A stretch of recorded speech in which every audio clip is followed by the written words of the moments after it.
नमस्ते। आज हम एक्सरसाइज 4.3 का प्रश्न संख्या 1 का 3 नंबर बताएंगे, जो कि आपके लिए बहुत ही इम्पोर्टेंट है, यानी कि महत्वपूर्ण है। और इसमें जो है कि बाबू आप लोग बहुत ही कन्फ्यूजन में पड़ जाइएगा, क्योंकि ये क्वेश्चन में बोलिएगा कि सर इसमें √3 है, यानी कि 4√3 है। अब इसको कैसे करेंगे सर, उसी पर अब कैसे करेंगे, किस प्रक्रिया से करेंगे, ये सभी चीज़ें बताएंगे। क्या यह बनेगा, क्या यह नहीं बनेगा, ये सभी चीज़ें बताएंगे, ठीक है ना। तो आप जुड़ चुके हैं हमारा पार्ट 19 अध्याय नंबर 4 द्विघात समीकरण एक्सरसाइज 4.3। तो यहाँ देखिए हम पार्ट 18 में जो है कि बाबू आपका 2 नंबर तक, यानी एक का 2 नंबर तक तो हम आपका फिनिश कर दिए थे। अब जो है कि हम पार्ट 19 में जो है कि बाबू हम आपका 1 का जो है कि 3 और 4 को हम खत्म करेंगे, ठीक है ना। 3 और 4 को हम खत्म करेंगे। तो यहाँ पर देखिए बाबू क्वेश्चन में क्या कहता है, अगर आप फिर से समझना चाहते हैं तो देखिए, यदि निम्नलिखित मतलब नीचे लिखित द्विघात समीकरण, यानी ये द्विघात समीकरण यही होता है ना, ये किसके फॉर्म में, ax² + bx + c समीकरणों के मूलों का अस्तित्व हो। अगर इसका जो है कि बाबू मूलों का अस्तित्व निकालना है, क्या निकालना है, मूलों का अस्तित्व। अगर मूलों का यानी कि d अगर 0 से बड़ा और 0 से बराबर आ जाए तो मूलों का अस्तित्व होगा। तो इसमें क्या कहा कि अस्तित्व हो तो मूलों को जो है कि तो इन्हें मतलब मूलों को तो इन्हें मतलब द्विघात समीकरण के पूर्ण विधि द्वारा ज्ञात करें। अब पूर्ण विधि द्वारा ज्ञात करना है, तो ज्ञात करना है बाबू। तो अगर देखिए यहाँ क्या बोला, मूलों का अस्तित्व होगा। तो मूलों का अस्तित्व कब नहीं होता है, जबकि उसमें 0 से छोटा होता है, यानी कि ऋणात्मक संख्या आ जाता है। तो उसमें क्या होता है बाबू कि मूलों का अस्तित्व नहीं होता है। तो मूलों का अस्तित्व कब होता है, जब d = 0 हो, d = 0 से ज़्यादा हो, ठीक है ना, समझे कि नहीं। तो यहाँ लिखेंगे बाबू हल। ये क्वेश्चन जो है कि बाबू थोड़ा सा ये लग रहा है कि ये रूट जो है कि बोलिएगा सर 3 पे है, लेकिन उसके बगल में x है, तो x अगर अंदर रहता है तो वो मान नहीं होता। तो अब देखिए इसको x अंदर नहीं ना है, इसके ऊपर चढ़ा नहीं ना, इसके ऊपर चढ़ता तो नहीं होता, ये 3 के ऊपर चढ़ा। तो यहाँ देखिए सिंपल सी बात, जो इसे हम लिखते हैं वैसे लिख दीजिए। a बराबर क्या लिखते हैं हम 4, और b बराबर हम क्या लिखते हैं, b बराबर क्या है हमारा 4√3, तो 4√3 लिखेंगे। और c बराबर हमारा क्या है 3x+। अब क्यों, क्योंकि देखिए ये ax² + bx + c के फॉर्म में है। कैसे है, तो यहाँ a के स्थान पे क्या है हमारा 4, अब b के स्थान पे क्या है 4√3, और c के स्थान पे क्या है हमारा, c के स्थान पे 3 है। तो उसी के फॉर्म पे हम बैठा दिए। अब देखिए यहाँ क्या निकलने, d को हम क्या कहते हैं, विवेचक, ठीक है ना। तो d बराबर क्या कहते हैं, फॉर्मूला होता है b² - 4ac होता है। अब देखिए b क्या है हमारा, b हमारा क्या है 4√3 है, क्या है बाबू 4√3 है। तो 4√3 को हम क्या करेंगे बाबू, b के जगह पे लाएंगे। तो b बराबर हमारा 4√3 है। तो इसमें क्या है बाबू, आप बोलिएगा स्क्वायर है सर, अब क्या करेंगे, तो इसमें होल स्क्वायर कर देंगे। अब -4 × a, ये 4ac इस तरह पहले होगा a, अब तब जाके ये 4 बना होगा, फिर इसके साथ c गुना होगा, तो ये 4ac बन गया होगा। तो अब देखिए इसमें ये a जो गुना में था, तो a क्या है हमारा 4 लिख देंगे, × c क्या है हमारा 3 लिख देंगे।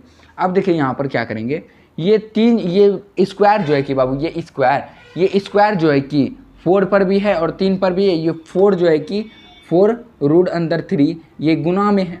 तो ये जो है कि ये स्क्वायर का मतलब कि अंदर जितना भी चीज़ है सबका बराबर हक है कि नहीं, बराबर हक है। तो ये स्क्वायर जो है कि ये √3 को भी स्क्वायर है और 4 का भी स्क्वायर है।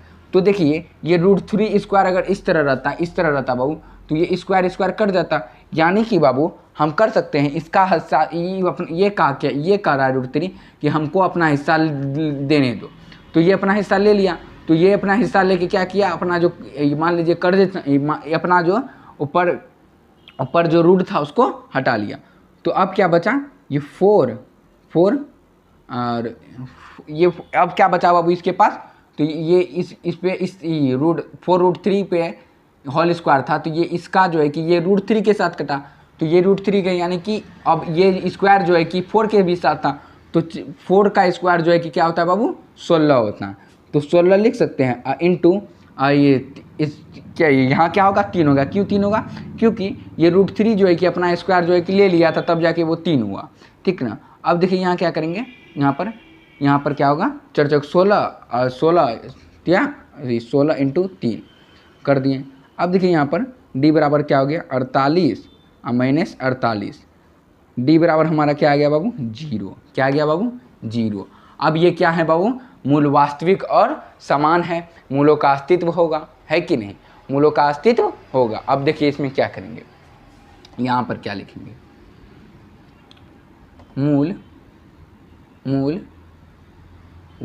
यहाँ ऐसे लिख देते हैं, चूँकि मूल वास्तविक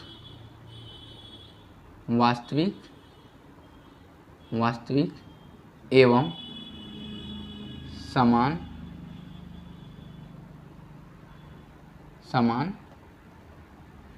होगा, लिख दिया बाबू, होगा, इसीलिए मूलों का अस्तित्व होगा,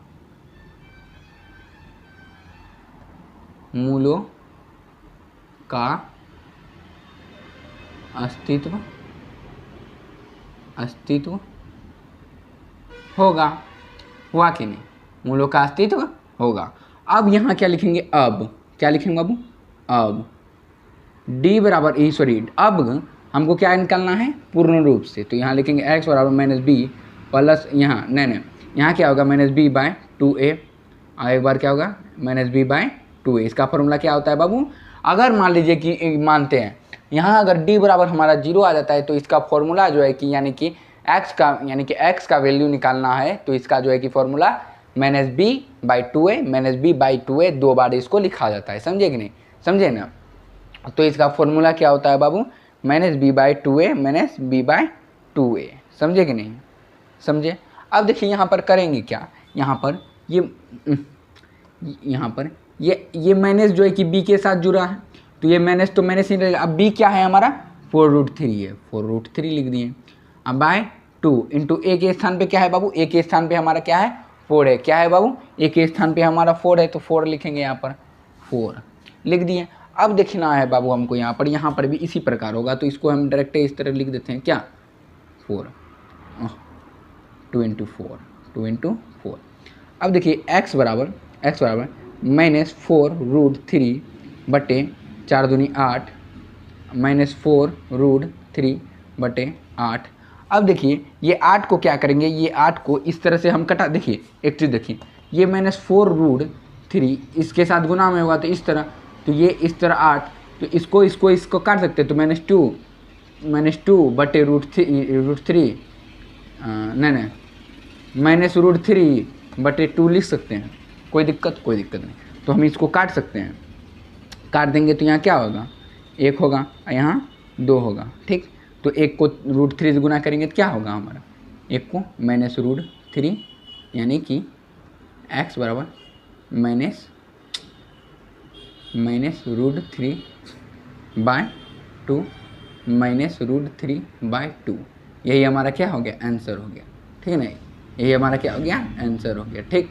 आप उतार लीजिए ये इसको, ठीक ना, यही हमारा आंसर हो गया, ठीक, उतार लीजिए बाबू।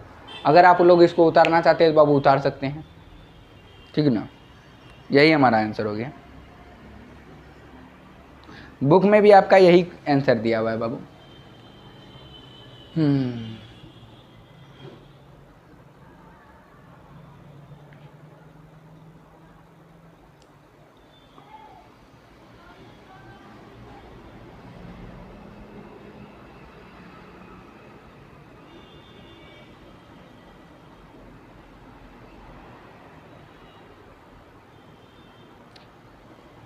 उतार लिए बाबू, उतार लिए बाबू। तो एक और क्वेश्चन है जो कि लास्ट क्वेश्चन है, यानी कि एक्सरसाइज 4.3 का बाबू, 4.3 का ये लास्ट, यानी कि एक नंबर का 4 नंबर जो कि लास्ट क्वेश्चन है बाबू, उसको हम बताने का बता रहे हैं, ठीक है ना। तो उसको जो है कि बाबू वो जो है कि थोड़ा सा आई है, उसको यहाँ मान लीजिए यहाँ तक में एडजस्ट हो जाएगा, तो समझिए आपका भी एडजस्ट हो जाएगा, तो यहाँ तक थोड़ा सा और आप लोग पढ़ लीजिए, ठीक है ना। तो यहाँ पर देखिए बाबू, यहाँ पर क्या लिखा है, यहाँ पर क्वेश्चन 2x² क्या है बाबू, 2x² प्लस x प्लस 4 = 0, यही हमारा क्या दिया हुआ है बाबू, क्वेश्चन दिया हुआ है। अब देखिए इसको हल कैसे करते हैं, इसको क्या करते हैं बाबू, हल कैसे करते हैं। तो ये 1 नंबर का कितना नंबर दिया हुआ है, 4 नंबर, 1 नंबर का है ना बाबू, एक नंबर का है ना, हाँ एक नंबर का, तो एक नंबर का 4 नंबर। हाँ तो यहाँ पर देखिए, यहाँ पर उसी प्रकार सब चीज़ करेंगे। तो यहाँ लिखेंगे बाबू हम पहले से हल, हल लिखे बाबू, हल। ए बराबर क्या है हमारा 2, और बी बराबर हमारा क्या है 1, और सी बराबर हमारा क्या है 4। तो इसमें क्या निकालेंगे डी, डी बराबर b² माइनस 4ac। ठीक, तो डी डी बी क्या है हमारा, बी हमारा 1 है बाबू, क्या है 1 है, तो इसको हम लिख सकते हैं 1, 1 को 1 स्क्वायर देंगे। अब -4 इंटू ए के स्थान पे क्या है 2, इंटू सी के स्थान पे क्या है 4, तो यहाँ लिख सकते हैं ए डी बराबर 1 का स्क्वायर 1 होता है। अब माइनस ये 4 को क्या करेंगे, 4 से गुना करेंगे तो क्या होगा, ये 4 को क्या करेंगे बाबू, ये 4 को क्या करेंगे बाबू, -4 से गुना करेंगे, ये सॉरी ये -4 को क्या करेंगे 2 से गुना करेंगे तो -8, अब -8 को 8 चौके 32, तो क्या हो जाएगा डी बराबर -31। तो ये डी बराबर -31 यानी कि डी जो है कि 0 से छोटा आ गया। तो जब डी 0 से छोटा आ जाता है तो मूलों का अस्तित्व नहीं होता है। क्या होता है, मूलों का अस्तित्व नहीं होता है, ठीक ना। तो मूलों का अस्तित्व नहीं होता है, तो यहाँ लिखेंगे बाबू चूँकि मूल वास्तविक,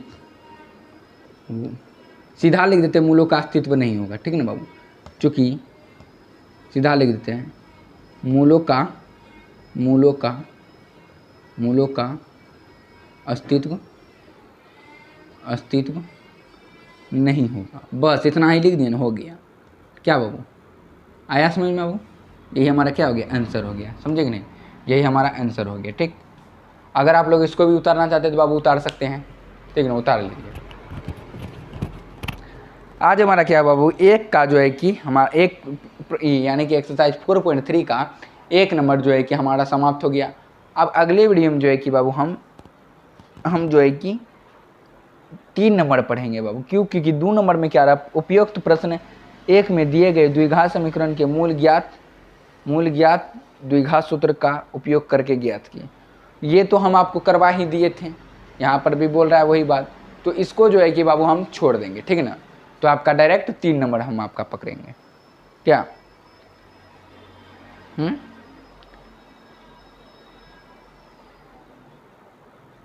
यहाँ देखिए बाबू, यहाँ पर कहा क्या रहा है कि उपयुक्त प्रश्न 1 में दिए गए द्विघात संयुक्त, यानी कि जितने भी 1 नंबर में दिए गए हैं, मतलब कि ये 1 नंबर, तो 1 नंबर में जो दिया गया उसको तो हम द्विघात समीकरण से पूरा हल किए, तो आप करिए लिए, तो इसका क्या दिक्कत है। हाँ ठीक है, तो बाबू मिलते हैं अगले वीडियो में, तब तक के लिए लेते हैं विदा। क्या, धन्यवाद।